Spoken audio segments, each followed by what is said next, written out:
চিন্তা করো না, আমরা সবাই মিলে খুঁজবো। কই খুঁজো, কই খুঁজো?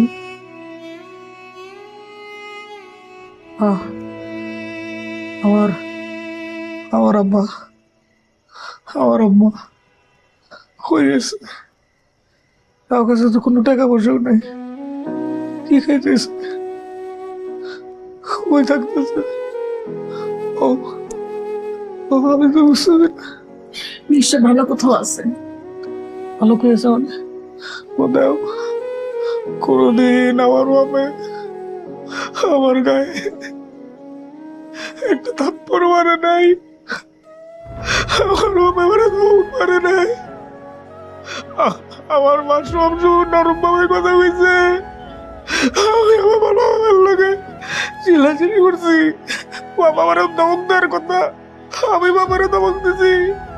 ধমক দিয়ে বাবার ভয় রাখছে, এই তুমি কথা কইবা না, তুমি এত কথা কও কি লাগে? আজকে আমার বাপ না, আমার আব্বা নাই, আব্বা নাই, আব্বা নাই। এরা কই গেছে? কই গেছে? কই গেছে? আমি জানি না কই গেছে, জানো আমার কিচ্ছু ভালো লাগতেছে না।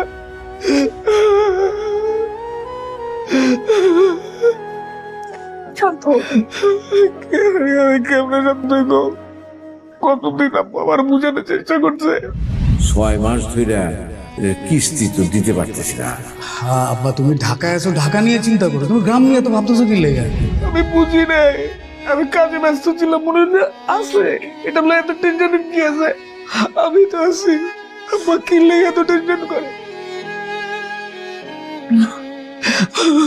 ও আজকে খুব খুব একা লাগতেছে, খুব অপরাধী লাগতেছে।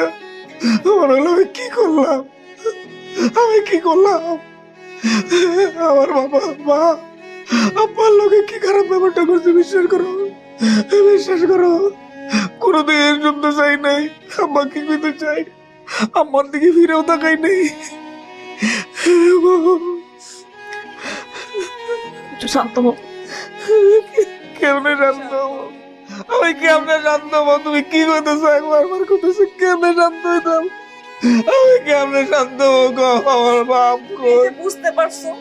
আমার আম্মা কই, এরা কই, এরা কই গেছে? ঢাকা শহরে কই কেউ নাই, আমি ছাড়া তো কেউ নাই। আমি তো বললাম আমরা খুঁজবো, সবাই মিলে খুঁজবো আমরা।